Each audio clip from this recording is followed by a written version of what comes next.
ഹേമ കമ്മിറ്റിയിൽ ഞാൻ പോയി മൊഴി കൊടുത്തതിന്റെ ഭാഗമായിട്ടാണ് എൻ്റെ അടുത്ത പ്രതികാര നടപടികളെല്ലാം ഉണ്ടായിരിക്കുന്നത്. 1-2 കത്തയച്ചു ഞാൻ, നിങ്ങളിത് ഇതിനകത്ത് ആക്ഷൻ എടുക്കണം. ബിക്കോസ് എനിക്കും ദുരനുഭവം ഉണ്ട്. ഒരു ബട്ടൺ സൂരി കടന്നിട്ട് അത് എനിക്ക് ഇടാൻ വേണ്ടി മെസ്സേജ് അയച്ചതാണെന്നൊക്കെ. വമ്പൻ സ്രാവുകൾക്ക് അഗെയിൻസ്റ്റ് ആണ് നമ്മൾ ഈ ഫൈറ്റ് ചെയ്യുന്നത്. ശ്രീ ബി ഉണ്ണികൃഷ്ണൻ വന്ന് ചാനലിലിരുന്ന് ഇത്രയും പറഞ്ഞതുകൊണ്ടാണല്ലോ എനിക്ക് അത്രയും കൂടെ വീണ്ടും പറയേണ്ടി വന്നത്. അപ്പോൾ ആൻഡോ ജോസഫ് എന്ന് പറഞ്ഞാൽ എനിക്ക് അദ്ദേഹത്തെ കുറിച്ചും പറയേണ്ടതായിട്ട് വരും. സിനിമയിൽ എല്ലാവരും വലിയ ഹീറോസ് ആയിരിക്കും, പക്ഷേ മീഡിയ അടക്കം വലിയ ചാനൽസ് അടക്കം എല്ലാവരെയും അവർ ഇൻഫ്ലുവൻസ് ചെയ്ത് വെച്ചിരിക്കുകയാണ്. അതായത് ബി ഉണ്ണികൃഷ്ണൻ വെല്ലുവിളിച്ച ഒരാൾ പിന്നെ സിനിമ ചെയ്യാൻ പാടില്ല എന്നൊരു റൂളുണ്ട് ഇവിടെ. ഈ സർപ്പത്തിന്റെ സ്വഭാവമാണ്, നോക്കി വെക്കും, എന്നിട്ട് അവസരം കിട്ടുമ്പോൾ കൊത്തുന്ന മനുഷ്യനാണ്. ഇതൊരു പുരുഷ മേധാവിത്വ ഇൻഡസ്ട്രിയാണ്. ആ സമയം വേട്ടക്കാരായ ആളുകളോ സുഖമായിട്ട് ജോലിക്ക് പോകുന്നു. ജനങ്ങൾ കൂടെ നിൽക്കുക, അല്ലെങ്കിൽ ജനങ്ങൾ ഞങ്ങൾക്ക് വേണ്ടി സംസാരിക്കുക എന്ന് പറയുന്ന ഒരു സാധനം മാത്രം. ഫെഫ്റ്റ എന്ന് പറയുന്ന ഇത്രയും വലിയൊരു യൂണിയന്റെ ജനറൽ സെക്രട്ടറി ആയിട്ടിരുന്നു കൊണ്ട്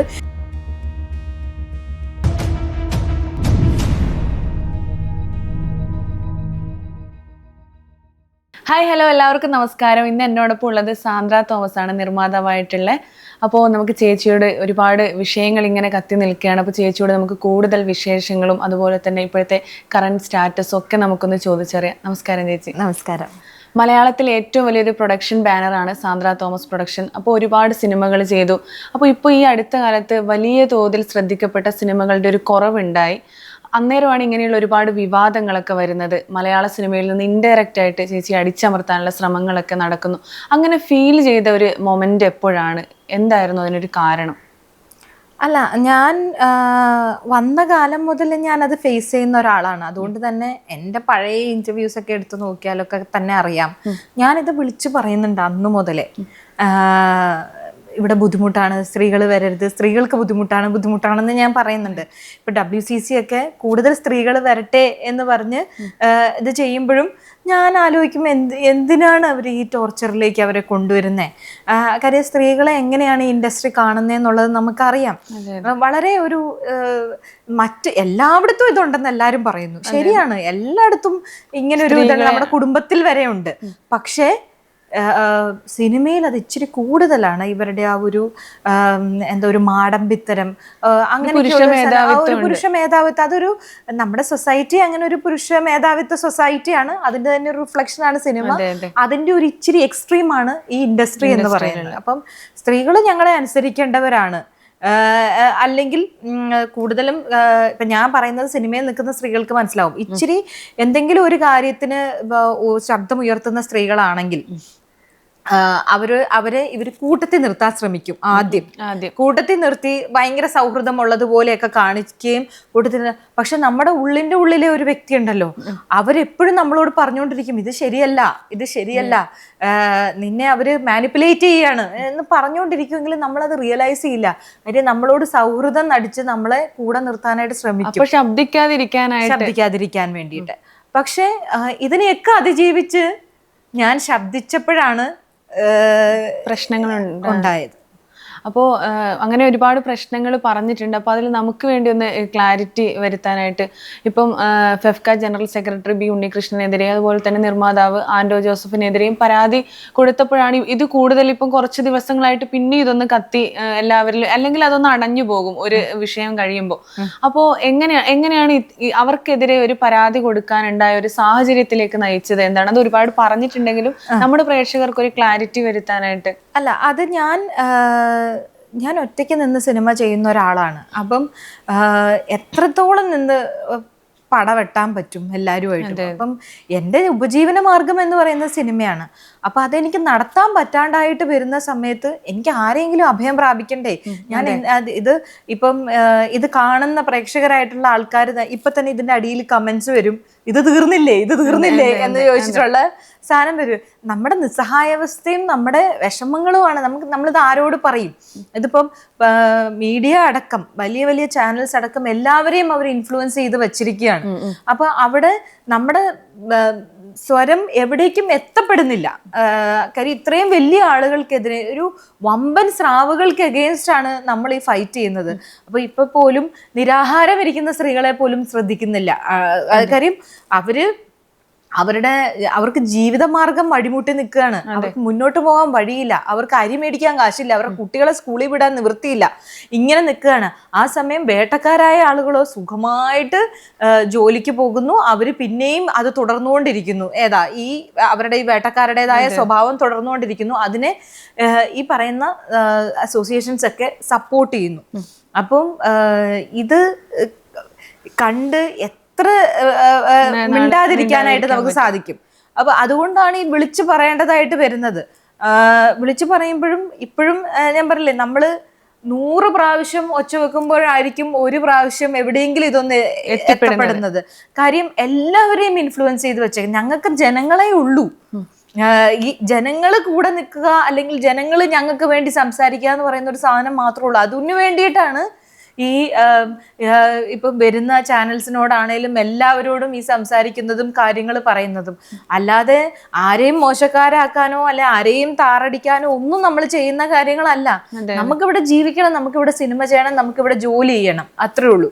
അപ്പൊ ഈ ഒരു പ്രശ്നം എന്ന് പറഞ്ഞാൽ ബി ഉണ്ണികൃഷ്ണനെതിരെ പരാതി കൊടുത്തപ്പോൾ പൊതുമധ്യത്തിൽ അപമാനിച്ചു, ആൻഡോ ജോസഫ് ആയാലും അപമാനിച്ചു എന്നും പിന്നെ FIR ഗുരുതരമായിട്ടുള്ള ആരോപണങ്ങളുണ്ട്, മലയാള സിനിമയിൽ ഇനി സിനിമ ചെയ്യിപ്പിക്കില്ല എന്നൊക്കെ പറഞ്ഞു അദ്ദേഹം. പക്ഷെ അതിനെയൊക്കെ ആൻഡോ ജോസഫ് ഇതുവരെ പ്രതികരിച്ചിട്ടില്ല. ബി ഉണ്ണികൃഷ്ണൻ പ്രതികരിച്ചത് സാന്ദ്ര തോമസ് അഗ്രസീവായിട്ട് ബിഹേവ് ചെയ്യുന്നത് കൊണ്ടാണ് പൊരുത്തപ്പെട്ട് സംസാരിക്കാൻ പറ്റാതിരുന്നത്, ഒരിക്കലും നീ എന്ന് വിളിച്ചില്ല, അങ്ങനെ ഒരാളോടും സഹകരിക്കരുത് എന്ന് പറഞ്ഞിട്ടില്ല എന്നൊക്കെ പറഞ്ഞ് എല്ലാം എതിർത്തു. പക്ഷെ അന്നേരം ഒരുപാട് ചേച്ചി പ്രതികരിച്ചായിരുന്നു. പക്ഷെ പിന്നീട് ഓർമ്മ പിശക് വന്നതായിരിക്കാം എന്നൊക്കെ പറഞ്ഞു. അപ്പൊ അതിൽ തന്നെ ഇപ്പോഴും ഉറച്ചു നിൽക്കുന്നുണ്ട്. ശരിക്കും ബി ഉണ്ണികൃഷ്ണനെതിരെയൊക്കെയുള്ള നിലപാടുകളിൽ തന്നെ എന്തായിരുന്നു?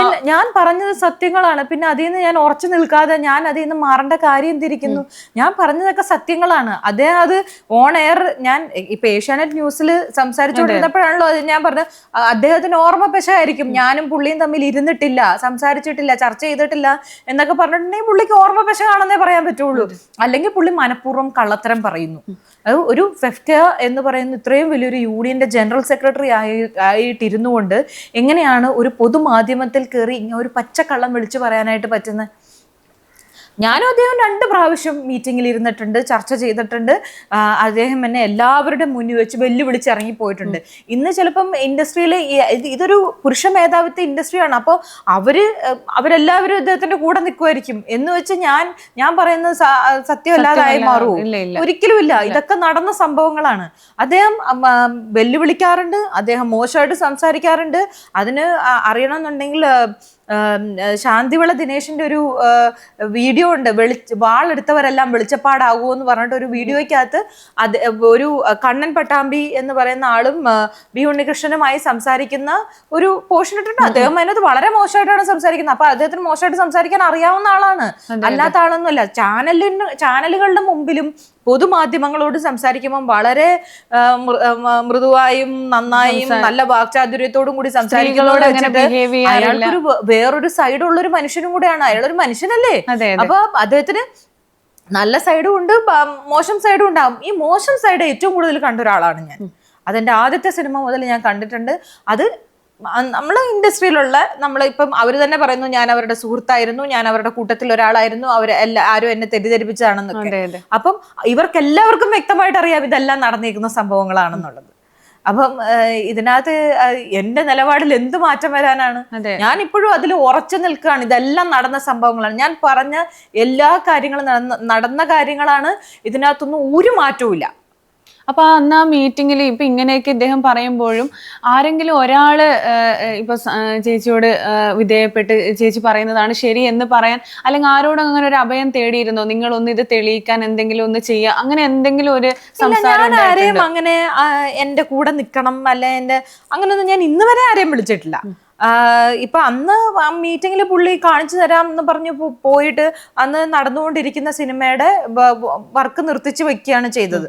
ഇടയ്ക്കാട് വെച്ചാലേ എന്ന് പറഞ്ഞ സിനിമയുടെ നിർത്തിച്ചു വെച്ച കാര്യം അതിന്റെ എഡിറ്റർ തന്നെ നമ്മൾ വോയിസ് മെസ്സേജ് ആയിട്ടായിരുന്നു ഇങ്ങനെ FFK എന്ന് പറഞ്ഞു, ഞങ്ങളോട് ഇനി വർക്ക് ചെയ്യണ്ടെന്ന് പറഞ്ഞു എന്ന് പറഞ്ഞിട്ടുള്ള സാധനം വോയിസ് മെസ്സേജ് ഞാൻ അങ്ങനെ തന്നെ പ്രൊഡ്യൂസേഴ്സ് അസോസിയേഷന്റെ അന്നത്തെ പ്രസിഡന്റ് ശ്രീ രഞ്ജിത്തിന് അയച്ചു കൊടുത്തു. അപ്പം പുള്ളി അത് കാണുകയും കണ്ട് ഇവരെല്ലാരും ഒരുമിച്ചിരിക്കുകയായിരുന്നു. ഒരുമിച്ച് ഇവരെല്ലാരും സുഹൃത്തുക്കളാണ്, മനസ്സിലായോ? അന്ന് ഞാൻ ഇത് അയച്ചു കൊടുക്കുമ്പോൾ ഇവർ ഒരുമിച്ചിരിക്കുകയാണ്. അപ്പൊ ഞാൻ പറഞ്ഞു, രഞ്ജിത്തേട്ടാ ഇതിനകത്ത് പ്രൊഡ്യൂസേഴ്സ് അസോസിയേഷൻ ഇടപെട്ടില്ല എന്നുണ്ടെങ്കിൽ ഞാൻ കോമ്പറ്റീഷൻ കമ്മീഷനിലേക്ക് പോവും, എനിക്ക് വേറെ നിവൃത്തിയില്ല എന്ന് പറഞ്ഞപ്പം രഞ്ജിത്തേട്ടൻ പറഞ്ഞു ഇല്ല വിഷമിക്കേണ്ട, നമ്മളിത് തീരുമാനമാക്കി തരാം എന്ന് പറഞ്ഞിട്ടാണ് അദ്ദേഹത്തിനോട് അപ്പം തന്നെ സംസാരിച്ച് പടത്തിന്റെ വർക്ക് പുനരാരംഭിച്ചു. ഇത് ഞാൻ അങ്ങനെ നിൽക്കുന്നത് കൊണ്ട് മാത്രമാണ്. പിന്നെ ഇവരൊക്കെ ചോദിക്കുന്നത് സാൻഡ്ര പിന്നെ സിനിമ ചെയ്തില്ലേന്ന്. അതായത് ബി ഉണ്ണികൃഷ്ണൻ വെല്ലുവിളിച്ച ഒരാൾ പിന്നെ സിനിമ ചെയ്യാൻ പാടില്ല എന്നൊരു റൂളുണ്ട് ഇവിടെ. അതാണ് ഇവരല്ല. പിന്നെ ഞാൻ സിനിമ ചെയ്തില്ല എന്നുള്ളതാണ് അവരുടെ. ഞാൻ സിനിമ ചെയ്തു, ഞാൻ സിനിമ ചെയ്യും, അത് ഞാൻ ആയതുകൊണ്ടാണ്. അത് ബാക്കിയുള്ളവർക്ക് അത് നടക്കണമെന്നില്ല. അതാ ഞാൻ പറഞ്ഞത്. ഇതേ പട്ടിണി കിടക്കുന്നു, അവർക്ക് നീതി കിട്ടാത്തത് കൊണ്ട്, എല്ലാ വാതിലുകളിലും മുട്ടിയിട്ടും നീതി കിട്ടാത്തത് കൊണ്ട് 3-4 സ്ത്രീകൾ വന്ന് അവിടെ പട്ടിണി കിടക്കുന്നു. എന്നിട്ട് പോലും ആരും മൈൻഡ് ചെയ്യുന്നില്ല. അതെ, അതാണ് ഇപ്പം നേരത്തെ ഒരു പ്രസ്താവന പറഞ്ഞു, അത് ശരി തന്നെയാണ്. ഇപ്പൊ സ്ത്രീകളെ ആക്രമിച്ചവരെ അല്ലെങ്കിൽ പീഡിപ്പിച്ചു എന്ന് ആരോപിക്കപ്പെടുന്നവരൊക്കെ ഇന്ന് നല്ല രീതിയിൽ വർക്കുകളുമായിട്ട് മുന്നോട്ട് പോകുന്നു. എല്ലാവരുടെയും മധ്യത്തിലും മാധ്യമങ്ങളുടെ മുന്നിലായാലും ആരും ഒന്നും നടന്നിട്ടില്ല എന്ന രീതിയിൽ പോകുന്നു. പക്ഷെ സ്ത്രീകൾക്ക് അവസരങ്ങൾ കുറയുന്നു, അല്ലെങ്കിൽ അവസരം നിഷേധിക്കപ്പെടുന്നു. പക്ഷെ അവർ പ്രശ്നക്കാരായി മുദ്ര കുത്തപ്പെടുന്നു. പക്ഷെ ആരും അതിനെതിരെ അതിൽ നിന്ന് തന്നെ ആരും പ്രതികരിക്കുന്നില്ല. ഇപ്പം നമുക്ക് അറിയാം WCC എന്ന സംഘടന സ്ത്രീകൾക്ക് വേണ്ടി ഒരുപാട് സംസാരിക്കുന്നത്. പക്ഷെ അവര് ഒരു പ്രത്യേകമായിട്ടൊരു പാർഷ്യാലിറ്റിയോട് കൂടിയൊക്കെയാണ് ഇപ്പം ബിഹേവ് ചെയ്തുകൊണ്ടിരിക്കുന്നത്. അപ്പൊ അതിനെ കുറിച്ച് എന്താണ് പറയാനുള്ളത്? WCCനെ കുറിച്ച് ഞാൻ പ്രത്യേകിച്ച് കമന്റ് ചെയ്യുന്നില്ല. ഞാൻ ഒരുപാട് പ്രാവശ്യം ഇതിനു മുമ്പും ഒക്കെ സംസാരിച്ചിട്ടുള്ളതാണ്. അതിനെക്കുറിച്ച് ഞാൻ പ്രത്യേകിച്ച്, കാര്യം എന്റെ വിഷയത്തിൽ അവര് പലപ്പോഴും 1-2 സ്റ്റേറ്റ്മെന്റ്സ് ഒക്കെ ഇട്ടിട്ടുണ്ട് അവരുടെ ഫേസ്ബുക്ക് പേജുകളിലൂടെ. അപ്പം അതുകൊണ്ട് അവർ നിന്നിട്ടില്ല എന്നൊന്നും എനിക്ക് പറയാൻ പറ്റില്ല. പിന്നെ ഇപ്പൊ ഈ വിഷയത്തിലാണെങ്കിൽ എല്ലാവരും ഇതിൽ നിന്ന് പിന്തിരിഞ്ഞു നിൽക്കാനുള്ള ഒരു കാര്യം ഇവരുടെ ഇൻഫ്ലുവൻസ് ആണ്. അത്രയും എല്ലാ ചാനലുകളിലെയും ഓഫീസുകളിൽ വരെ പോയി അദ്ദേഹം ഇൻഫ്ലുവൻസ് ചെയ്യുന്നുണ്ട്. മാത്രമല്ല എല്ലാ ചാനൽ മേധാവികളായിട്ടും സംസാരം നടക്കുന്നുണ്ട്. അവരെ എല്ലാം ഇപ്പൊ നിങ്ങളുടെ അടക്കം, മനസ്സിലായോ? അപ്പൊ അത് എല്ലായിടത്തും ആ ഇൻഫ്ലുവൻസ് ഉണ്ട്. അപ്പം എന്നെക്കാളും എന്തുകൊണ്ടും വലുത് ശ്രീ ബി ഉണ്ണികൃഷ്ണനാണല്ലോ. ഇപ്പൊ എല്ലാവരുടെയും പൊതുവായ ഒരു ധാരണ എന്ന് പറയുന്നത് ബി ഉണ്ണികൃഷ്ണനൊക്കെ ഇവിടെ നിൽക്കാനുള്ളവരാണ്. സാൻഡ്ര തോമസ് ഇന്നല്ലേ നാളെ പോകും, അല്ലെങ്കിൽ എന്നെ പോലുള്ള സ്ത്രീകൾ ഇന്നല്ലേ നാളെ അവര് കളം വിട്ടു പോകും. അപ്പം ഇവരൊക്കെയാണ് ഇവിടെ ഇൻഡസ്ട്രി ഭരിക്കുന്നത്. അവരെയൊക്കെയാണ് നമുക്ക് ഇനി ആവശ്യം വരുന്നത്. അപ്പൊ അവരുടെ കൂടെയാണല്ലോ നമ്മൾ നിൽക്കേണ്ടത്. അപ്പൊ ഞങ്ങൾക്ക് സത്യം പറഞ്ഞ ജനങ്ങൾ മാത്രമേ ഉള്ളൂ. ജനങ്ങള്, സാധാരണക്കാരായ ജനങ്ങള്, പ്രത്യേകിച്ച് സ്ത്രീകള്. ഇപ്പൊ എനിക്ക് പുറത്തോട്ട് ഇറങ്ങുമ്പോ അത് മനസ്സിലാവുന്നുണ്ട്. ഇപ്പൊ ഒരുപാട് വീഡിയോക്കൊക്കെ താഴെയാലും എല്ലാം ചേച്ചിയെ സപ്പോർട്ട് ചെയ്തുകൊണ്ടുള്ള കമന്റ്സ് ആണ് എല്ലാ സെക്ഷനിലും വന്നുകൊണ്ടിരിക്കുന്നത്. കാരണം പൊതുജനങ്ങൾ മാത്രമേ സപ്പോർട്ട് ചെയ്യുന്നു. പക്ഷെ എന്നിട്ട് പോലും സിനിമാ മേഖലയിലുള്ളവരുടെ കണ്ണ് തുറക്കുന്നില്ല. ഭയം കൊണ്ടാണ്. അത് കാര്യം അവരുടെ അവസരങ്ങൾ നഷ്ടപ്പെടുവോ, ഇത് അവസരങ്ങളുടെ ഒരു ഇൻഡസ്ട്രി ആണല്ലോ. അപ്പൊ അവർക്ക് അത് നഷ്ടപ്പെടുവോ എന്നുള്ളൊരു ഭയം കൊണ്ടാണ് ഇവരാരും മിണ്ടാതിരിക്കുന്നത്. എല്ലാവർക്കും ദുരനുഭവം ഉണ്ടായിട്ടുണ്ട്. ഇപ്പൊ കഴിഞ്ഞ ദിവസം ഷാലു പേയാട് എന്ന് പറഞ്ഞിട്ട് ഒരു പുള്ളി പറഞ്ഞു അതിനകത്ത് 90% FFKയിലുള്ള 90% ആളുകൾക്കും ഇഷ്ടമല്ല, എതിരഭിപ്രായം ഉള്ളവരാണ്. പക്ഷെ എന്തുകൊണ്ട് മുന്നോട്ട് വരുന്നില്ല? പലരും ഇപ്പൊ പുള്ളിയുടെ മുന്നിൽ വെച്ച് ഇപ്പൊ പുള്ളി നിൽക്കുന്ന സമയത്ത് വേറൊരാളെ നോക്കി ഹായ് കാണിക്കാൻ പോലും ഭയപ്പെടുന്നവരാണ്. കാര്യം ഞാൻ പറഞ്ഞു കേട്ടിട്ടുണ്ട്, പുള്ളിക്ക് ഈ സർപ്പത്തിന്റെ സ്വഭാവമാണ്, നോക്കി വെക്കും, എന്നിട്ട് അവസരം കിട്ടുമ്പോൾ കൊത്തുന്ന മനുഷ്യനാണ് എന്ന് പറഞ്ഞ് ഞാൻ കേട്ടിട്ടുണ്ട്. അപ്പം അങ്ങനെയൊക്കെ ഭയമായിരിക്കാം ആൾക്കാർക്ക്. അപ്പൊ അതിലൊരു വോയിസ് ബി ഉണ്ണികൃഷ്ണനെതിരെ കളിച്ചാൽ പിന്നെ ഒരിക്കലും ഈ ഇൻഡസ്ട്രിയിൽ നിലനിൽക്കണ്ടേ എന്നൊക്കെ പറഞ്ഞിട്ട് ആരൊക്കെയോ വിളിച്ച് അതിന്റെ റെക്കോർഡൊക്കെ ഷാലു പേയാട് ഷാലുവിനെ മാത്രമല്ല എന്നെയും വിളിച്ചിട്ടുണ്ടല്ലോ. അത് ഇതൊക്കെ സ്ഥിരമാണ്. അതുകൊണ്ട് ശ്രീ ബി ഉണ്ണികൃഷ്ണൻ വെല്ലുവിളിക്കാത്ത ഒരാളാണ്, അല്ലെങ്കിൽ ബി ഉണ്ണികൃഷ്ണൻ നല്ല വാക്ക് മാത്രമേ പറയാറുള്ളൂ, അദ്ദേഹത്തിന് മോശം സംസാരിക്കാൻ അറിയില്ല, അദ്ദേഹം നന്മകൾ മാത്രം ചെയ്തിട്ടുള്ള ഒരു നന്മ മരമാണെന്നൊന്നും പറഞ്ഞാൽ അനുഭവസ്ഥരായ നമ്മൾ അത് ഒരിക്കലും സംഭവിക്കില്ല. അതല്ല അതിന്റെ വാസ്തവം എന്നുള്ളതാണ് ആളുകൾ മനസ്സിലാക്കേണ്ടത്. അദ്ദേഹം ഒരു മനുഷ്യനാണ്. അതാദ്യം എല്ലാ കസേരകളും ആഗ്രഹിക്കുന്ന ഒരു മനുഷ്യൻ. അതാണ് ശരിക്കും ചുരുക്കി പറഞ്ഞാൽ. അതിന്റെ ഭാഗമായിട്ട് അദ്ദേഹത്തിന്റെ പൊളിറ്റിക്സ് ഉണ്ടാവാം എല്ലായിടത്തും. ഞാൻ എന്ന് പറഞ്ഞാൽ ഞാൻ വ്യക്തി എന്നുള്ള രീതിയിൽ ഞാൻ അദ്ദേഹത്തെ റെസ്പെക്ട് ചെയ്യുന്നു. അദ്ദേഹം അഗ്രസീവ് ആയിട്ടുള്ള ഒരു മനുഷ്യനാണ്. അദ്ദേഹത്തിന് എവിടെ എങ്ങനെ നിൽക്കണം എന്നറിയാം, എങ്ങനെ പെരുമാറണം എന്നറിയാം, എങ്ങനെ കസേരകൾ സ്വന്തമാക്കണം എന്നറിയാം, ഇതൊക്കെ ഉണ്ട്. പക്ഷെ എന്ന് വെച്ച് മറ്റു വ്യക്തികളെ ഉപദ്രവിച്ചുകൊണ്ടാവരുത് അത്. മറ്റുള്ളവരെ ആഡംബിത്തര പുള്ളിയുടെ സിനിമകളുടെ പേരുകൾ പറയുന്നത് പ്രമാണി, മാടമ്പി, ഈ പേര് പറയുന്നത് പോലെ തന്നെയാണ് പുള്ളി ജീവിതത്തിലും പെരുമാറുന്നത്. അത് എങ്ങനെയാണ് നമ്മളൊരു നോർമൽ ആയിട്ടുള്ള ഒരു മനുഷ്യർ അത് ആക്സെപ്റ്റ് ചെയ്യുക? അതെ അത് ആക്സെപ്റ്റ് ചെയ്യാൻ ബുദ്ധിമുട്ടാണ്. ഞാൻ പുള്ളിയുടെ ചെലവിൽ കഴിയുന്ന ഒരാളല്ല, എനിക്ക് അതിന്റെ ആവശ്യവും ഇല്ല. അപ്പോൾ ഷാലുപ്പയോട് പറഞ്ഞ വേറൊരു പ്രസ്താവന കോടികൾ തട്ടിയെടുക്കുന്നുണ്ടെന്നാണ്. അപ്പോൾ അങ്ങനെയൊക്കെ ഒരു പ്രസ്താവന നടത്തുമ്പോൾ ഒരുപാട് പേര് അതിൽ കമന്റ് ഇട്ടേക്കുന്നത് ഇത് പലരും സാന്ദ്ര ചേച്ചി ഒരുപാട് പേര് എന്താ പറയുക സപ്പോർട്ട് ചെയ്യുമ്പോഴും കുറച്ച് പേര് പറയുന്നത് ചിലപ്പം പുരുഷന്മാർ തന്നെ പറയുന്നത് ഇത് ചിലപ്പം സാന്ദ്ര കുത്തിവിട്ടതായിരിക്കും, അതുകൊണ്ടാണ് ഷാലുപ്പയുടെ ഇപ്പം ഇങ്ങനെ വിളിച്ചു പറയുന്നതൊക്കെ പറഞ്ഞ് ആ രീതിയിലും കഥകൾ മെനയുന്നുണ്ട്. അപ്പോൾ അതൊക്കെ കണ്ടിരുന്നു കമന്റ്സുകളൊക്കെ? ഇല്ല, ഞാൻ കണ്ടില്ല. അങ്ങനെയുള്ളത് അപ്പൊ അതിനൊക്കെ ഒരു എന്താണ് ഒരു പ്രതികരണം? എനിക്ക് എന്താ പറയുക, ഞാൻ ഈ ഷാലു പയ്യാട് എന്ന് പറയുന്ന ആളെ ഇപ്പോഴാണ് അറിയുന്നത്. ഇപ്പോഴാണ് ഇപ്പൊ ഈ മീഡിയ കൂടെ വരുമ്പോഴും ഞാൻ അത് കഴിഞ്ഞിട്ട് അദ്ദേഹമായിട്ട് സംസാരിച്ചു, ഇല്ലാന്ന് ഞാൻ പറയുന്നില്ല. പക്ഷെ അതും ഇതുമായിട്ട് യാതൊരു ബന്ധവും ഇല്ല എന്നുള്ളതാണ്. ഞാൻ ഈ പറയുന്ന വ്യക്തിയുമായിട്ട് ഇതിനു മുമ്പ് വർക്ക് ചെയ്യുവോ ഞാൻ കാണുവോ ഒന്നുമില്ല. എനിക്ക് ആരാന്ന് പോലും അറിയില്ലായിരുന്നു. പുള്ളി കഴിഞ്ഞ ദിവസം എന്നെ വിളിച്ചിട്ട് ചേച്ചി എൻ്റെ പേര് ഷാലു പേയാട് എന്നാണ്, ഞാൻ ഇങ്ങനെ ഒരു ഫോട്ടോഗ്രാഫറാണ് എന്നൊക്കെ പറയുമ്പോഴാണ് പുള്ളിക്ക് ഇൻസ്റ്റാഗ്രാമിലൊക്കെ എത്രയോ ഭയങ്കര ഫോളോവേഴ്സ് ഉള്ള ആളാണ്. എനിക്കറിയില്ല, ഞാൻ കണ്ടിട്ടില്ല ഇങ്ങനെ പ്രസ്താവനകളൊക്കെ. അപ്പം ആൾക്കാർ എന്ത് വേണമെങ്കിലും പറഞ്ഞോട്ടെ, അതൊക്കെ ഇവർക്ക് വേണ്ടിയിട്ട് ജോലി ചെയ്യുന്ന ഒരുപാട് PR ടീമുകളുണ്ട്. അത് പല കഥകൾ പിറക്കും. ഇപ്പൊ കഴിഞ്ഞ ദിവസം ആലപ്പി അഷ്റഫ് എന്ന് പറഞ്ഞ ഒരു പ്രമുഖനായ ഡയറക്ടർ ഒരു വീഡിയോ ചെയ്തിട്ടു. അത് കഴിഞ്ഞിട്ട് അദ്ദേഹം ഒരു സൈഡ് മാത്രം കേട്ടിട്ടാണ് ആ വീഡിയോ ഇട്ടേക്കുന്നത്. അപ്പം എന്റെ ഒരു സൈഡ് ഉണ്ട്, അത് അദ്ദേഹം കേട്ടിട്ട് പോലുമില്ല. അപ്പം എന്താണ് സംഭവിച്ചേക്കുന്നത്? ഞാൻ അദ്ദേഹത്തെ വിളിച്ച് ഞാൻ സംസാരിച്ചു, സാർ ഇതാണ് സംഭവിച്ചിരിക്കുന്നത്. അപ്പം പുള്ളി പറഞ്ഞു എനിക്കിതൊന്നും അറിയില്ലായിരുന്നു, ഞാൻ ഒരു സൈഡ് മാത്രമേ കേട്ടിട്ടുള്ളൂ, ഞാൻ സാൻഡ്രയുടെ സൈഡ് ഞാൻ കേട്ടില്ല, അത് ഞാൻ തെറ്റിദ്ധരിച്ചു പോയി എന്ന് പറഞ്ഞിട്ട് അദ്ദേഹം ആ വീഡിയോ ഡിലീറ്റ് ചെയ്തു. അപ്പം അത് നമ്മള് ഒരിക്കലും ഒരാളുടെ സൈഡ് മാത്രം കേട്ട് ഒരു തീരുമാനത്തിലേക്ക് എത്തരുത്. ഞാൻ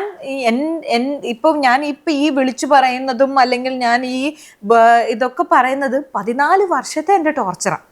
14 വർഷം എന്നെ പല രീതിയിൽ ഉപദ്രവിച്ചതിന്റെയൊക്കെ ഭാഗമായിട്ട് ഇതൊക്കെ മാറില്ലല്ലോ, ഉള്ളിൽ കിടക്കല്ലേ എന്തൊക്കെയാണെന്ന് പറഞ്ഞാലും. അതിൽ നിന്നാണ് ഈ പുറത്ത് വന്ന് നമുക്ക് ഇപ്പോഴാണ് ഒരു ധൈര്യം വരുന്നത്. അന്ന് ഞാൻ 23 വയസ്സുള്ള ഒരു പെൺകുട്ടിയാണ്, സിനിമ എന്താണെന്ന് അറിയാത്ത, എന്താണ് ഇൻഡസ്ട്രി എന്നറിയാതെ അന്തം വിട്ട് നിൽക്കുന്ന ഒരാളായിരുന്നു.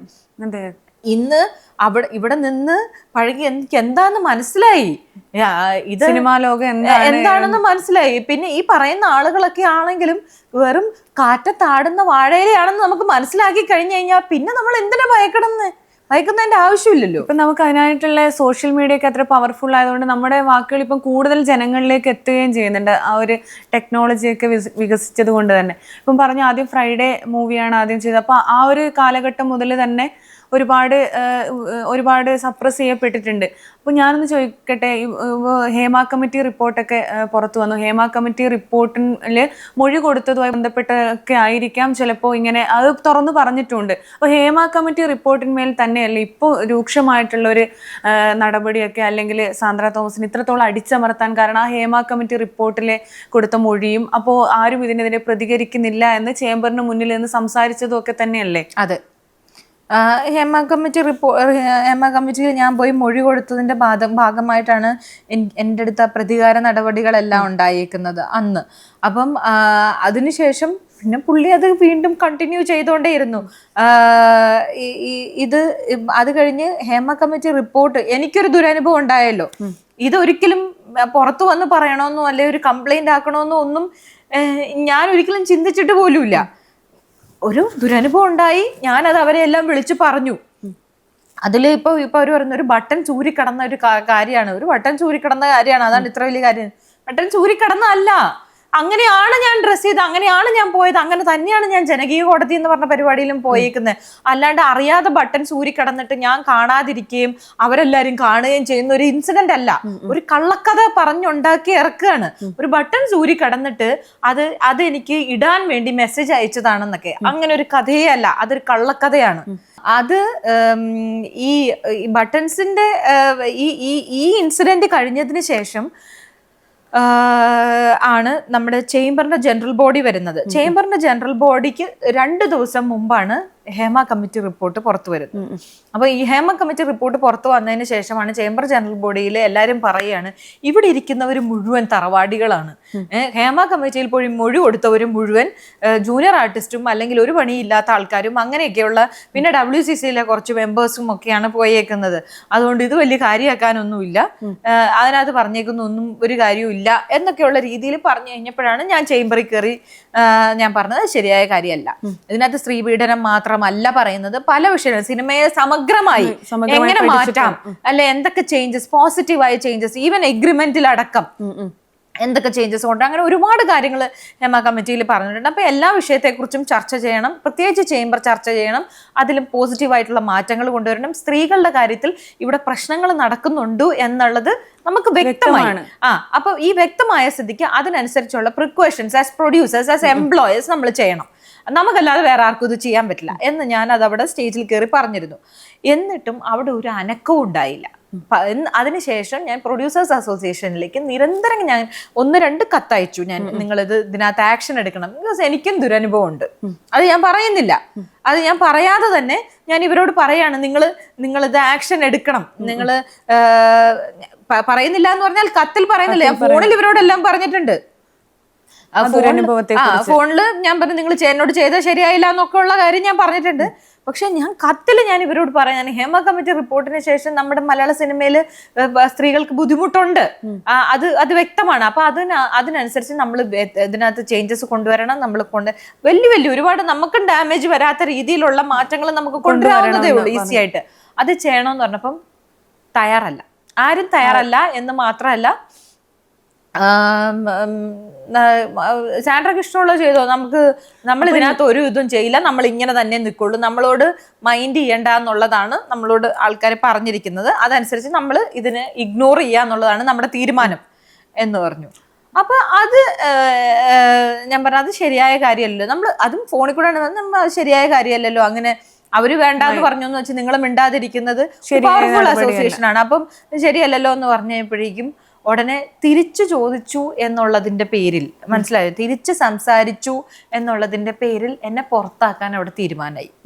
എന്നെ അസോസിയേഷനിൽ നിന്ന് പുറത്താക്കുക എന്നുള്ളത് തീരുമാനത്തിലേക്ക് വന്നപ്പോഴാണ് ഞാൻ ഈ കേസും കാര്യങ്ങളും ഒക്കെ ആയിട്ട് വരുന്നത്. പിന്നെ അപ്പം നമ്മള് ഒരു അന്യായത്തെ ചോദ്യം ചെയ്താൽ അവരെ പിന്നെ അവിടെ വെച്ചുകൊണ്ടിരിക്കാൻ പാടില്ല എന്നുള്ളതാണ് ഇവിടുത്തെ ഒരു നിലപാട്. അതിപ്പം പ്രൊഡ്യൂസേഴ്സ് അസോസിയേഷൻ മാത്രമല്ല, എല്ലാ അസോസിയേഷൻസിലും ഇത് തന്നെയാണ് രീതി. എത്രയോ പേര് പുറത്താണ്. ഇപ്പം കഴിഞ്ഞ ദിവസം ഈ ഷാലു പേയാടിന്റെ വീഡിയോയിലാണെന്ന് തോന്നുന്നു ആരോ ബൈലോ ചോദിച്ചതിന്റെ പേരിൽ പുറത്തായെന്ന് പറയുന്നത് കേട്ടു. ബൈലോ ചോദിക്കുമ്പോ ഇവരെന്തിനാ ഭയക്കുന്നത് എന്തിനാണ്? ഇവിടുത്തെ റൂൾസ് എന്തെങ്കിലും അവർ തെറ്റിച്ചിട്ടുണ്ടോ? എന്തിനാണ് അവർ പേടിക്കുന്നത്? ഒരാള് ബൈലോ ചോദിച്ചാൽ ഒരു മെമ്പർക്ക് ബൈലോ കൊടുക്കാൻ ഇവർക്ക് എന്താ ബുദ്ധിമുട്ട്? എന്താ കാശ് കൊടുത്തല്ലേ മെമ്പർ ആയേക്കുന്നത്? അപ്പൊ അതാണ് അദ്ദേഹം പറഞ്ഞത്, മൊത്തം പറ്റിക്കലും ഇതുമാണ് അവിടെ നടക്കുന്നത് എന്നുള്ള കാര്യം. അപ്പൊ ഇത്രയും എന്താ പറയുക, ഇത്രയും ധാർഷ്ട്യത്തോടു കൂടി ഇവർ പെരുമാറുമ്പം ഒറ്റ സ്ത്രീകളും ഭയം കൊണ്ടാണെങ്കിലും പ്രതികരിക്കാൻ പറ്റുന്ന, ഇപ്പൊ സാന്ദ്ര തോമസിനെ പോലെ പ്രതികരിക്കാൻ പറ്റുന്ന ഒരുപാട് എസ്റ്റാബ്ലിഷ്ഡ് ആയ നടിമാരുണ്ട്. പക്ഷെ അവരൊക്കെ മറ്റുള്ളവരെ വിധേയപ്പെട്ട് തന്നെയാണ് ഇപ്പോഴും നിൽക്കുന്നത്. അങ്ങനെ ആരോടെങ്കിലും അമർഷം കൊണ്ട് ചോദിച്ചിട്ടുണ്ടോ നിങ്ങൾക്കൊക്കെ ഒന്ന് തുറന്ന് സംസാരിച്ചുകൂടെ? ഇല്ല, അങ്ങനത്തെ ഞാൻ ചോദിച്ചിട്ടില്ല. ബിക്കോസ് അതിന്റെ കാരണം എനിക്കറിയാം. അവരൊക്കെ ഞാൻ പറഞ്ഞില്ലേ, ഇതൊരു അവസരങ്ങളുടെ ഇൻഡസ്ട്രിയാണ്. അപ്പം എല്ലാവർക്കും വേണ്ടത് അവസരമാണ്. പിന്നെ എന്തെങ്കിലും രീതിയിൽ തിരിച്ച് സംസാരിക്കും, അല്ലെ എന്തെങ്കിലും രീതിയിൽ ഇത് ശരിയല്ല എന്ന് പറയുമെന്ന് തോന്നുന്ന സ്ത്രീ അവരെപ്പോഴും കൂടെ നിർത്താൻ ശ്രമിക്കും. കൂടെ നിർത്തി അവരെ മാനിപ്പുലേറ്റ് ചെയ്തുകൊണ്ടിരിക്കും. എന്നിട്ട് ഇവര് പറയുന്ന ശരിയല്ല, നമ്മളാണ് ശരി എന്ന് നമ്മുടെ കൂട്ടത്തിൽ നിർത്തി നിർത്തി നിർത്തി ഇവരുടെ ഭാഗമാണ് അവരും എന്നുള്ളൊരു തോന്നൽ അവർക്ക് ഉണ്ടാക്കിപ്പിച്ചെടുപ്പിക്കും. മനസ്സിലായോ? അപ്പം ഈ സ്ത്രീ കൺഫ്യൂസ്ഡ് ആവും. എന്താണ് ഇതൊക്കെ ഇവിടെ സ്ഥിരമാണ്. ഇതൊക്കെ ഇപ്പൊ ഞാൻ പറയുന്നത് ഇതിൽ ഈ അനുഭവങ്ങളിലൂടെ പോയിട്ടുള്ളവർക്ക് മനസ്സിലാവും. ഇപ്പൊ ഞാൻ പറയുന്ന സിനിമയിൽ മാത്രമല്ല ഇത്. അതെ, ഞാൻ ഈ ഇഷ്യൂ പറഞ്ഞ സമയത്ത് ഒത്തിരി സ്ത്രീകൾ എനിക്ക് മെസ്സേജ് അയച്ചു. പറഞ്ഞ എല്ലാ ഇൻഡസ്ട്രിയിലും ഇതൊക്കെ തന്നെയാണ് നടക്കുന്നത്. ഒരു സ്ത്രീ എന്തിനേലും ചോദ്യം ചെയ്താൽ അപ്പം കടക്ക് പുറത്ത് എന്നുള്ളതാണ്. പിന്നെ അവരോട് പ്രതികാര നടപടി, അവരെ ഒറ്റപ്പെടുത്തി ആക്രമിക്കുക ഒരു സമീപനാണ് എല്ലാ മേഖലയിലും ഉള്ളത്. അപ്പോ ചേച്ചിയാണെങ്കിൽ ഒരുപാട് സ്ഥലത്തുണ്ടായ ദുരനുഭവം വ്യക്തമായിട്ട് പ്രേക്ഷകരോട് പറഞ്ഞിട്ടില്ല. എന്താണ് ശരിക്കും മനസ്സിനെ ഹേർട്ട് ചെയ്ത ആ ഒരു ദുരനുഭവം ഒന്നുകൂടി? ഞാൻ പറഞ്ഞിട്ടുണ്ടല്ലോ, ഞാൻ എല്ലായിടത്തും പറഞ്ഞിട്ടുണ്ട്. എനിക്ക് എന്താണ്, ഞാൻ അവിടെ എന്നെ വിളിച്ചു വരുത്തിയ ചർച്ചയിലേക്ക് ഞാൻ പോയതാണ്. എന്നെ ഞാൻ കൊടുത്ത കംപ്ലൈന്റിന്റെ ഭാഗമായിട്ട് എന്നെ അവിടോട്ട് വിളിച്ചു വരുത്തുന്നു. ഞാൻ അവിടെ ചെല്ലുന്നു. അവിടെ അവിടെ കുനിഞ്ഞിട്ടുമില്ല, നിവർന്നിട്ടുമില്ല, അങ്ങനെ ഒരു കാര്യമില്ല. ആ ചർച്ചയുടെ ഇടയിൽ അവര് തിരികെ ഇതിലെ കൂടെ നോക്കി അവരവിടെ കളിയാക്കുകയും ചിരിക്കുകയും എന്നെ ഹ്യൂമിലിയേറ്റ് ചെയ്യുകയും ഒക്കെ ചെയ്തതാണ് കേസ്. അപ്പൊ നമുക്ക് ഇത് അവര് എന്താന്നറിയോ, ഇപ്പൊ എന്റെ സ്ഥിതി ഇതാണെങ്കിൽ അവിടെ ഒരു പ്രശ്നവുമായി വരുന്ന ഒരു സാധാരണ ഒരു ടെക്നീഷ്യനോ അല്ലെങ്കിൽ ഒരു മേക്കപ്പ് ആർട്ടിസ്റ്റോ അല്ലെങ്കിൽ ഒരു നടിയോ ഒക്കെ വന്നാൽ എന്തായിരിക്കും അവിടുത്തെ സ്ഥിതി? ഒരു പുതുമുഖത്തിന്റെ ഒരു അവസ്ഥ എന്തായിരിക്കും? ഇപ്പം ഇത്രയും വർഷങ്ങളുടെ ഒരു 10-15 വർഷത്തോളമായി സിനിമാ മേഖലയിൽ നിലനിൽക്കുന്ന ചേച്ചിയുടെ ഒരു അവസ്ഥ ഇതാണെങ്കിൽ, ഞാൻ അവരുടെ കൂട്ടത്തിൽ ഒരാളാണ്. മനസ്സിലായോ? അവരുടെ സുഹൃത്ത് എന്ന് പറഞ്ഞിട്ടാണ് അവര് പലപ്പോഴും പറയുന്നത്. നിർമ്മാതാവ് ഒരാൾ ഇതാണ് അനുഭവമെങ്കിൽ അല്ലാത്തവരുടെ കാര്യം എന്താണ്? പോരുതെന്നേ ഞാൻ പറയുള്ളൂ. അങ്ങനെയുള്ള ഒരു സ്ഥലത്തേക്ക് പോരുത്. കാര്യം എന്തിനാണ് ഇപ്പൊ ഇൻസൾട്ടഡ് ആവുന്നത്? പക്ഷെ പലർക്കും ഇപ്പൊ സിനിമ ഒരു പാഷനാണ്. സിനിമയിൽ അഭിനയിക്കണം അല്ലെങ്കിൽ ഡയറക്റ്റ് ചെയ്യണം, അങ്ങനെ ഒരുപാട് നിർമ്മിക്കണം എന്ന് സിനിമ നിർമ്മാതാക്കൾ കുറച്ചേ ഉള്ളൂ. പക്ഷെ എന്നാലും അപ്പോ അവർ വരുവാണെങ്കിൽ ചേച്ചിക്ക് എന്തായിരിക്കും ഒരു ഉപദേശം? വരരുത് എന്ന് തന്നെയാണോ? അങ്ങനെയൊന്നുമില്ല. സിനിമ ചെയ്യാൻ ആഗ്രഹമുള്ള ഒരു സിനിമയിലേക്ക് വരട്ടെ, സിനിമ ചെയ്യട്ടെ, നല്ല കാര്യല്ലേ. ഞാൻ പറയുന്നത് ഇങ്ങനെയുള്ള മാടമ്പിത്തരവും ഇങ്ങനെയുള്ള കാര്യങ്ങളൊക്കെ അങ്ങനെയുള്ളതൊക്കെ അവസാനിപ്പിക്കണം. അത് പുതിയ കാലത്തിന്റെ മാറ്റങ്ങളെ അംഗീകരിക്കാൻ ഈ ശരിക്കും പറഞ്ഞാൽ ഈ അപ്പച്ചന്മാര് തയ്യാറാവണം. അതവര് മനസ്സിലാക്കണ്ടേ. കാലം മാറി. പക്ഷെ തിരിച്ചു ചോദിക്കുന്ന സ്ത്രീകളുണ്ട്. അല്ല, പണ്ടത്തെ കാലത്തെ പോലെ അടങ്ങി ഒതുങ്ങി മിണ്ടാതെ നിങ്ങൾ പറയുന്നതെല്ലാം അനുസരിച്ച് ഞങ്ങൾ നിന്നോളാന്ന് പറയുന്ന സ്ത്രീകളല്ല. അപ്പം ശരിയല്ല എന്ന് തോന്നുന്ന കാര്യത്തെ ചോദ്യം ചെയ്യും. അത് മനസ്സിലാക്കാനും അത് ആക്സെപ്റ്റ് ചെയ്യാനും തയ്യാറാവണം. അങ്ങനെ എന്നുവെച്ചാൽ കാലം മാറുന്ന അനുസരിച്ച് കസേരകളും മാറിക്കൊടുക്കണം. കുറെ വർഷങ്ങളായിട്ടൊക്കെ കസേരയിൽ പിടിച്ച് ഇരിക്കാന്ന് പറഞ്ഞാൽ പുതിയ ചിന്തകൾക്ക് സ്പേസ് കൊടുക്കണ്ടേ? പുതിയ ആൾക്കാർക്ക് അവസരം കൊടുത്താലല്ലേ പുതിയ ചിന്തകൾ അവിടെ വരുള്ളൂ, അല്ലേ? ഇപ്പൊ 10-16 വർഷത്തോളൊക്കെ ഒരാള് ഫെഫ്കയുടെ ജനറൽ സെക്രട്ടറി ആയിട്ട് ഇരിക്കുക എന്ന് പറയുമ്പോൾ, അതും വലിയ ഒരുപാട് പ്രേക്ഷകർക്ക് ഇഷ്ടപ്പെടുന്ന ഒരുപാട് സിനിമകൾ ചെയ്തിട്ടില്ലാത്ത ഒരാളാണ്.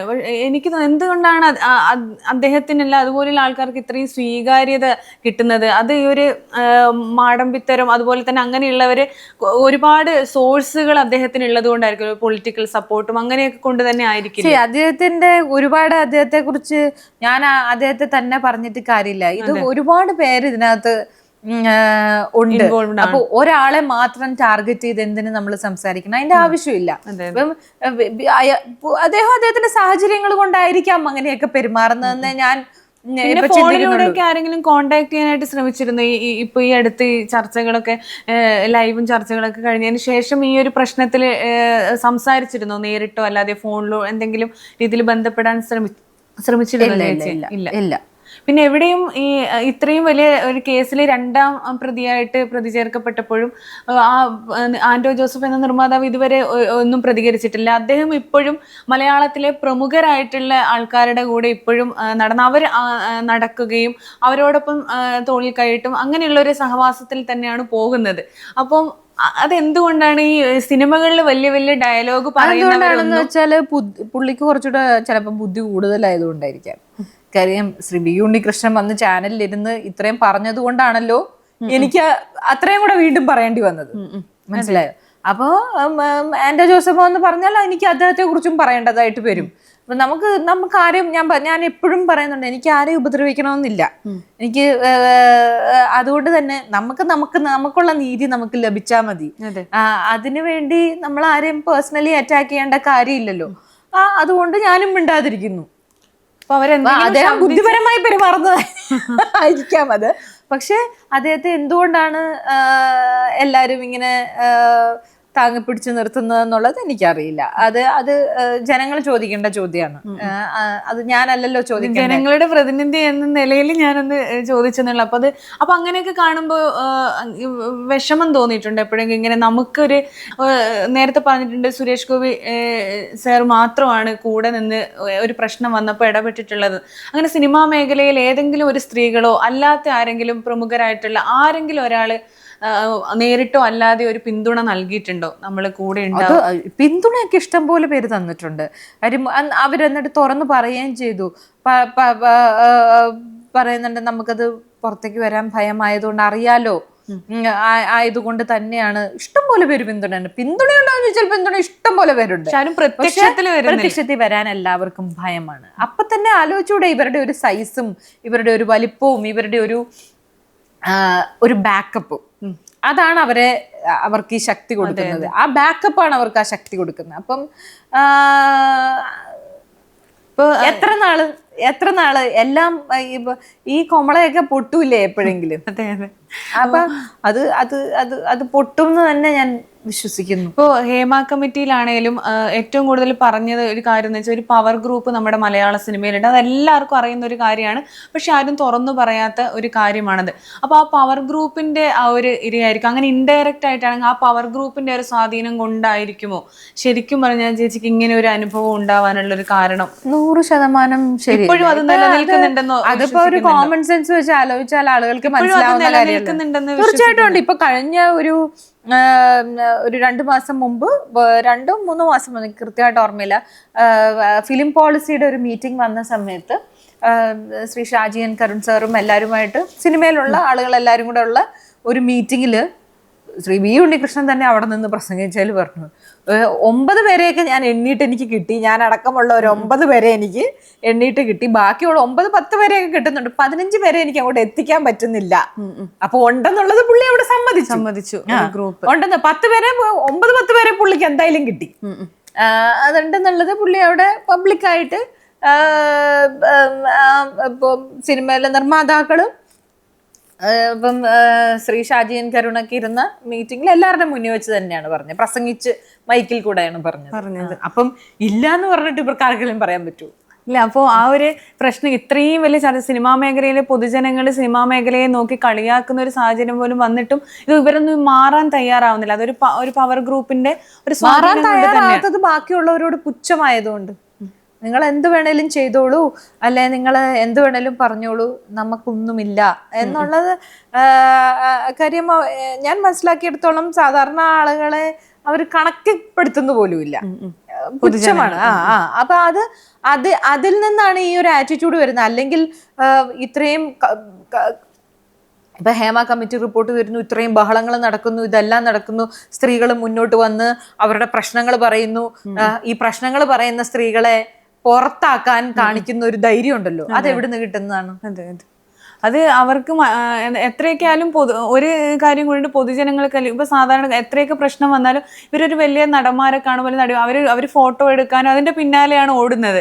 അപ്പൊ അതൊക്കെ കൊണ്ട് ഇവരുടെ ഇമേജ് ഒരിക്കലും തകരില്ല എന്നൊരു വിശ്വാസം തന്നെ ഉള്ളത് കൊണ്ടായിരിക്കാമല്ലേ ഇങ്ങനെ ഒരു ഇവരിങ്ങനെ മണ്ടന്മാരായിട്ടാണ് അവർ കാണുന്നത്. അതുകൊണ്ടാണ് പൊതുജനങ്ങൾ വെറും വിഡ്ഢികളാണ് എന്നുള്ള രീതിയിൽ കാണുന്നത് കൊണ്ടാണ് ഈ ഇങ്ങനെയൊക്കെ പെരുമാറുന്നത്. പക്ഷെ എത്ര നാൾ എല്ലാവരെയും പറ്റിക്കാനായിട്ട് സാധിക്കും? എത്ര നാൾ പറ്റും? അതെ. എനിക്ക് തോന്നുന്നില്ല. ഇതൊക്കെ എന്തെങ്കിലുമൊക്കെ സത്യങ്ങൾ പുറത്തു വരും. ഇപ്പം ഞാൻ ഒരാള് ഇവിടെ കിടന്ന് ബഹളം വെച്ചോണ്ട് ഇവിടെ ഒന്നും സംഭവിക്കില്ലായിരിക്കും, ഒരു കാര്യവും സംഭവിക്കില്ലായിരിക്കും. പക്ഷെ അവര് പറയും എനിക്ക് വട്ടാന്ന് പറയും, അല്ലെങ്കിൽ ഞാൻ വെറുതെ പറയുന്നത്. കാര്യം മീഡിയ അടക്കം എല്ലാവരും അവരുടെ സപ്പോർട്ടാണ്. കാര്യം അങ്ങനെ ഇൻഫ്ലുവൻസ് ചെയ്ത് വെച്ചേക്കാണ്. പല മീഡിയ പ്രമുഖന്മാരും എൻ്റെ അടുത്ത് പറഞ്ഞു, ശ്രീ ബി ഉണ്ണികൃഷ്ണൻ ഞങ്ങളെ വിളിച്ച് സംസാരിച്ചു, ഞങ്ങളോട് ഇങ്ങനെ പറഞ്ഞു ചെയ്യരുത് എന്ന് പറഞ്ഞിരിക്കുകയാണ്. അപ്പം എന്താ ഞാൻ അവസാനം ഞാൻ പറഞ്ഞു, നിങ്ങളെ മനസാക്ഷിക്ക് അനുസരിച്ച് നിങ്ങൾ പെരുമാറൂ എന്ന്, അതിനപ്പുറത്തേക്ക് എനിക്കൊന്നും പറയാനില്ല. എനിക്ക് ഞാൻ എൻ്റെ ഒറ്റയാൾ പോരാട്ടമാണ് അതിനകത്ത്.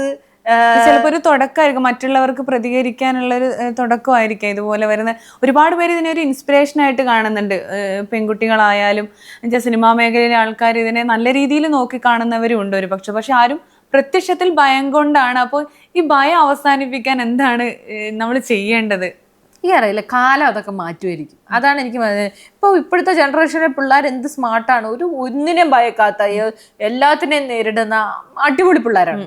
അപ്പൊ ആ പിള്ളേർ അങ്ങോട്ട് വരട്ടെ, സിനിമയിലേക്ക് കയറട്ടെ. അപ്പൊ അവർക്ക് മനസ്സിലാവും ഇത് ഇവര് കുത്തകയാക്കി വെച്ചിരിക്കുന്നത് കൊണ്ടാണ്. അറിയാം, പുറത്തുനിന്ന് ഒരാൾക്കൊരു ആക്സസ് കൊടുക്കില്ല. ഇത് കുറച്ചു പേരുടെ കൈകളിൽ മാത്രമായിട്ട് നിൽക്കുകയാണ് ഈ ഇൻഡസ്ട്രി. അത് മാറി യങ് ജനറേഷന് സ്പേസ് കൊടുക്കട്ടെ, അപ്പൊ അവർക്ക് മനസ്സിലാവും എന്താണ് സംഭവിക്കുന്നത്. ഇപ്പോൾ സുരേഷ് ഗോപി ഇപ്പോൾ പിന്തുണ നൽകി. ഇപ്പോൾ ലിറ്റിൽ ഹാർട്സ് എന്ന് പറഞ്ഞ ഒരു സിനിമയാണ് അവസാനമായിട്ട് ബാനറിൽ പ്രൊഡ്യൂസ് ചെയ്തത്. അപ്പോൾ അതിനുശേഷമുള്ള ഈ സിനിമകൾ വേറെ എന്തെങ്കിലും നടക്കുന്നുണ്ടോ? ഇപ്പോൾ എങ്ങനെയാണ് കറണ്ട് ഒരു സിറ്റുവേഷൻ? ഇല്ല, ഇപ്പൊ വേറെ സിനിമകളൊന്നും നടക്കുന്നില്ല, പക്ഷെ ചർച്ചകൾ നടക്കുന്നുണ്ട്. ഒരു പടം ഞാൻ ഉടനെ അനൗൺസ് ചെയ്യുന്നതുമായിരിക്കും. അപ്പൊ അതിന് സപ്പോർട്ട് കിട്ടുമോ? അത് സപ്പോർട്ട് ചോദിച്ചിട്ടുണ്ടോ ഈ അസോസിയേഷന്റെ അടുത്ത്? ഇല്ല, ഞാൻ എന്തിനാ അവരോട് സപ്പോർട്ട് ചോദിക്കുന്നത്? അപ്പൊ അങ്ങനെ മറ്റ് ഇപ്പൊ എസ്റ്റാബ്ലിഷ്ഡ് ആയിട്ടുള്ള നടന്മാരോ നടിമാരോ അപ്പോൾ അവർക്കൊരു ഭയം ഉണ്ടാവും. ഇപ്പൊ സാന്ദ്ര തോമസ് പ്രൊഡ്യൂസ് ചെയ്യുന്ന സിനിമയിൽ വരാൻ അങ്ങനെ ഇപ്പോൾ അവസരം അവരോട് ഡേറ്റ് ഒക്കെ ചോദിക്കുമ്പോൾ അങ്ങനെയുള്ള പ്രശ്നങ്ങൾ വരുന്നുണ്ടോ? അറിയില്ല, ചിലപ്പോ ഉണ്ടാവും. അതിലേക്കൊന്നും കടന്നിട്ടില്ല. ഇനി ഇവരൊക്കെ ഭയക്കുന്നവരാണോ, സിനിമയിലുള്ള ഡയലോഗ്സ് മാത്രമേ ഉള്ളോ, നേരിട്ട് ഇതേ ധൈര്യമുള്ളവരാണോ എന്നൊക്കെ കണ്ടറിയേണ്ടി വരും. ആരെ വെച്ച് ചെയ്യാനാണ് ആഗ്രഹിക്കുന്നത്? സിനിമയിൽ എല്ലാരും വലിയ ഹീറോസ് ആയിരിക്കും, പക്ഷെ ജീവിതത്തിലും അതുണ്ടോ എന്നുള്ളത് നമുക്ക് അറിയില്ല. അപ്പൊ ഇപ്പൊ ഒരു പ്ലാനിങ് ഉണ്ടെങ്കിൽ മൈൻഡിൽ ഉണ്ടാവുമല്ലോ, ഇത് ആരെ വെച്ച് ചെയ്യണം, അങ്ങനെ എന്തെങ്കിലും പ്ലാൻ ഉണ്ടോ? ഉണ്ട്, തീർച്ചയായിട്ടും ഉണ്ട്. അതിന്റെയൊക്കെ ചർച്ചകളൊക്കെ നടക്കുന്നുണ്ട്. അപ്പം എത്രയും പെട്ടെന്ന് ഞാനായിട്ട് ഇനിയിപ്പോ ഒരു പേര് പറഞ്ഞിട്ട് ഇനി അതിന്റെ പേരിൽ ഒരു ഇഷ്യൂ ഉണ്ടാക്കാനായിട്ട് ഇല്ല. അവർക്ക് വേണമെന്നുണ്ടെങ്കിൽ ചെയ്യട്ടെ, ഇല്ലെങ്കിൽ വേണ്ട, അത്രേ ഉള്ളൂ.